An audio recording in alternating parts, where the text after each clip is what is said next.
बहुत अच्छा लगता है कि बिहार में सिर्फ बिहारियों को ही नौकरी मिले, अच्छा लगता है। लेकिन आप सोचिए कि आप जाइएगा यूपी में, आप जाइएगा कोई और प्रदेश में, वहां भी देखिएगा कि हर प्रदेश में आपको बिहारी दिखेंगे, उनके सरकारी नौकरियों में बिहारी दिखेंगे। क्योंकि जो कॉन्स्टिट्यूशन का आर्टिकल है right to work, right to employment, उसमें ये प्रोविजन किया हुआ है, जो संविधान निर्माता हमारे, उन्होंने प्रोविजन किया कि देश में किसी जगह में काम करने की स्वतंत्रता हर व्यक्ति को प्रदान की जाती है। कोई भी देश का नागरिक कहीं देश के भीतर जाकर के कोई भी रोजगार, कोई भी नौकरी प्राप्त कर सकता है। उसके साथ there will not be any discrimination between one person who is residing in the state or is coming from the other state.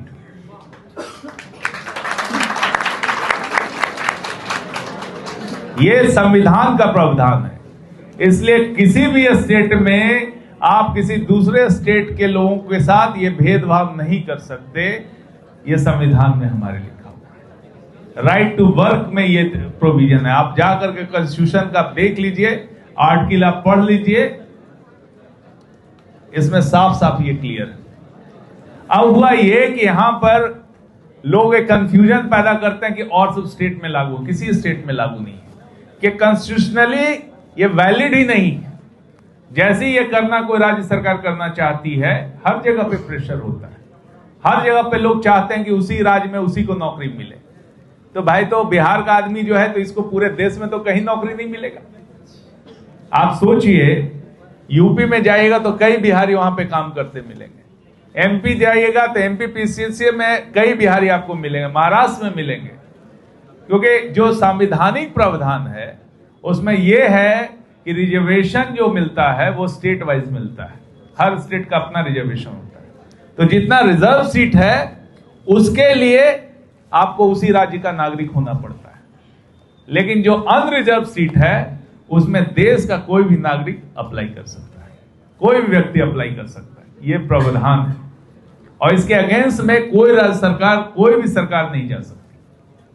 जो आपको ये सब झूठ मूठ का कहानी सुनाता है सब जगह पे, इससे सतर्क होइए और किसी लॉयर, बढ़िया लॉयर से पूछिए। आप जाकर के हाई कोर्ट के लॉयर से पूछिए, सुप्रीम कोर्ट के लॉयर से पूछिए। यदि कोई आपके जान पहचान के हैं, कोई पहचान है, उनसे पूछिए कि क्या प्रावधान है। आपको सही डायरेक्शन मिलेगा। और इस तरह के लफ्फेबाजियों से कि भाई डोमिसाइल नीति लागू किया जाए, कहीं डोमिसाइल नीति नहीं। ये दिस इज अगेंस्ट कॉन्स्टिट्यूशन। हर व्यक्ति कहीं देश में जाकर के नौकरी कर सकता है। यह हमारा प्रावधान, और यह प्रावधान संविधान निर्माताओं ने बनाया है। और आप ही सोचिए कि बिहार में पढ़ने वाले इतना है और रोजगार प्राप्त करने वाले कम है, और यदि ये बाहर जाके नौकरी करना चाहें, सबको रोक दिया जाए तो क्या होगा? वहां भी जाकर के बिहार के लोग जाके नौकरी करते हैं कि नहीं करते हैं? दिल्ली जाके करते हैं, महाराष्ट्र जाके करते हैं, केरला जाके करते हैं, तमिलनाडु जाके करते हैं। उन सब पे भी प्रतिबंध लगेगा। तो जैसे आप बंदिश अपने लिए सुविधा खोजते हैं, तो दूसरे प्रदेश के लोग भी ये हैं। उसका सीधा उपाय है कि आप बढ़िया पढ़ाई कीजिए, आप में टैलेंट पैदा कीजिए, आप मेहनत कीजिए, आप में योग्यता इतनी ज्यादा हो कि किसी भी एग्जाम में आप करिएगा तो आप अच्छा कीजिए।